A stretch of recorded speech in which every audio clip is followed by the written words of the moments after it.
In Sumer, part of the ancient land of Mesopotamia, there was a famous city-state called Nippur. One day, a teacher in Nippur asked his students to start a journal about their lives and their country. This is the story of one student, Nisaba, and her journal. Okay, here we go. Nisaba's Journal, Entry 1. Teacher wants us to write about our lives. What is my life like here in Sumer? I think I'll tell the story of my people from the very beginning. My grandfather knows all about it. He says the first thing we Sumerians did was get really good at farming. My ancestors used to make their living by hunting wild animals for food. They were constantly on the move, following the herds. As they traveled, they would also gather wild berries, nuts, and greens to eat. But they often didn't know where their next meal would come from. It was a hard way to live. Then they discovered they could plant and harvest a kind of wheat they found growing wild. And they also found out how to tame wild goats and sheep and raise them for food.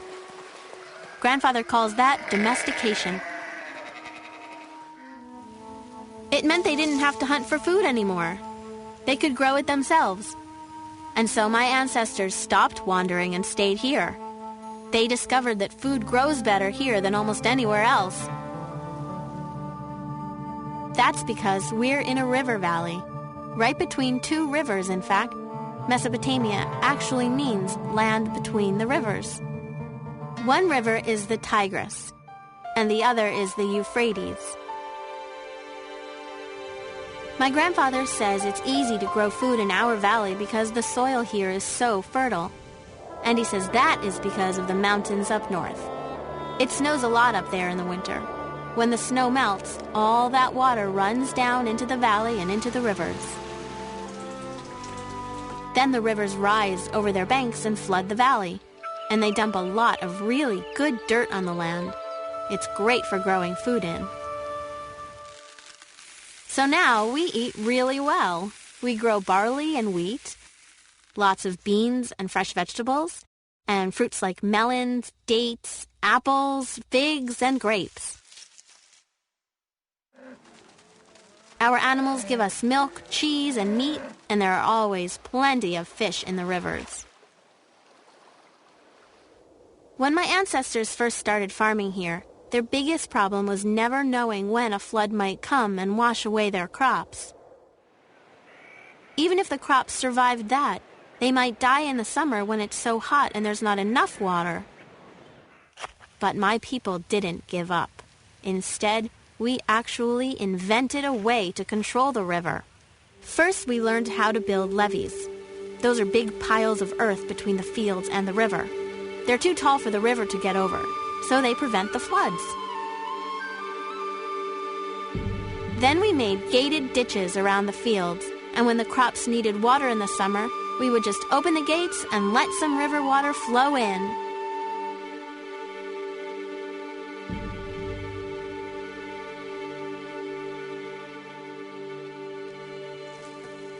To plant our crops, we use a great tool called a plow. It's a Sumerian invention, and we use an ox to pull the plow, another of our great ideas. Some of our smartest people invented a calendar based on the moon and stars. My grandfather says nobody had ever thought of a way to measure time like that before. It helps us know when the floods will come. In our calendar, each year has 12 months, and each month has 30 days. Each month is represented by one of the constellations in the sky. They're called the zodiac. Our priests watch the zodiac to know which month it is. That way, they know when the floods from the mountains will arrive. We Sumerians also invented writing. My grandfather says that in the old days, nobody knew how to write. Well, if you can't write, how do you keep track of how many animals you sold last month? What are you supposed to do, paint them on cave walls? No, we're much more modern here in Sumer. We figured out how to write on clay tablets. You just take a piece of reed and cut a stylus from it. That's a sort of hard-pointed tool. You press the point into some wet clay, and pretty soon you're writing. Our style of writing is called cuneiform. With writing, you can keep records of everything you do. It's great because then you don't have to remember it all. You also can make things permanent when you write them down. For example, we were the first people to write down our laws. But this is maybe the best thing we invented. The wheel. You'd think somebody back in the old days would have thought of it sooner, but we were the first. Before carts and wheels, we used to just drag things around. That was hard. But like I said, we're very modern here in Sumer.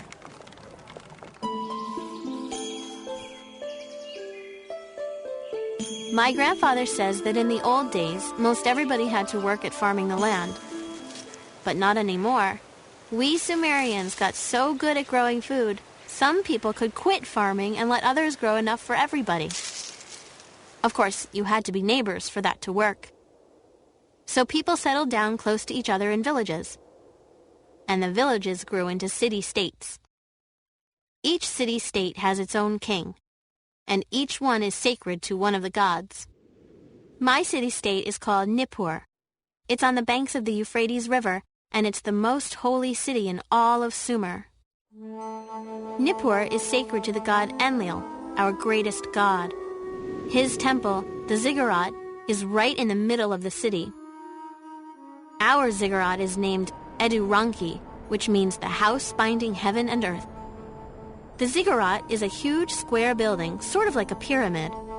It's made of several layers, or stories. As you go higher up, each story is smaller than the one below.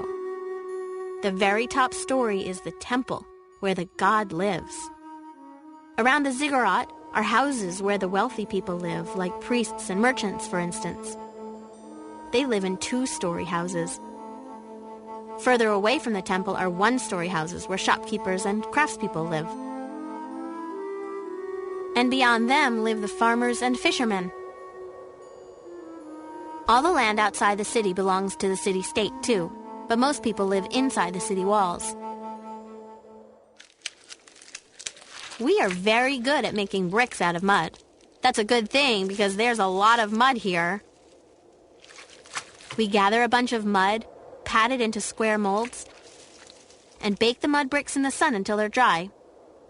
We use them to make all of our buildings. Here's my house. My family lives in one of the two-story houses close to the ziggurat. That's because my dad works for the king. My mom runs the house. Our slaves do the actual work, but my mom supervises them. They prepare meals, keep the house clean, and do other household chores. Mother also weaves beautiful cloth to make clothing. Her cloth is made of fine wool from our own sheep.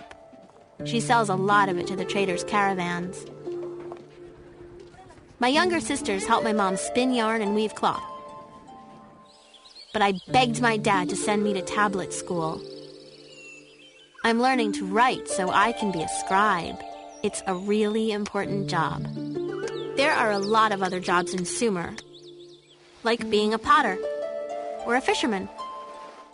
Some people grind grain into flour and brew beer. Some are traders, and some just play music. Hey, that wouldn't be so bad.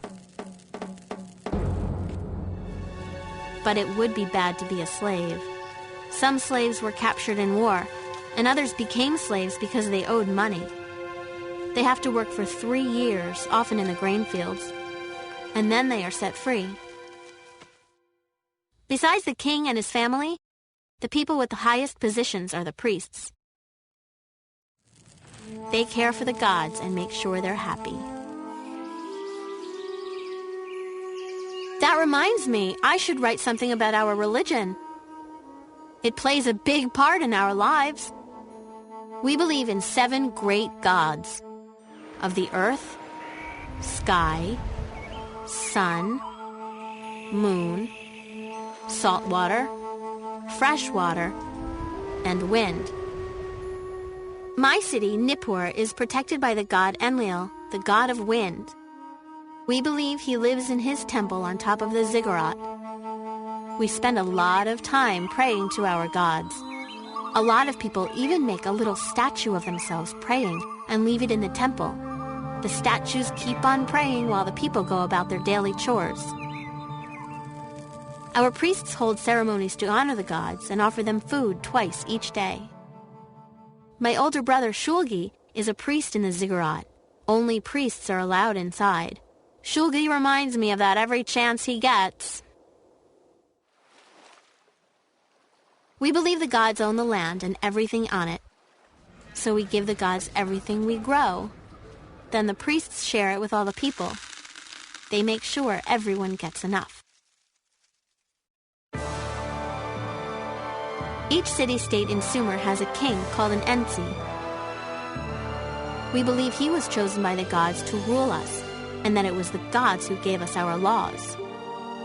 Our king makes judgments when people have arguments. He's in charge of all our trade with other cities. He decides who gets to farm our fields. And he makes sure the gods' temples are in good repair and that all the right offerings are made. He's got a whole lot to do. So obviously, he needs other people to help him do it.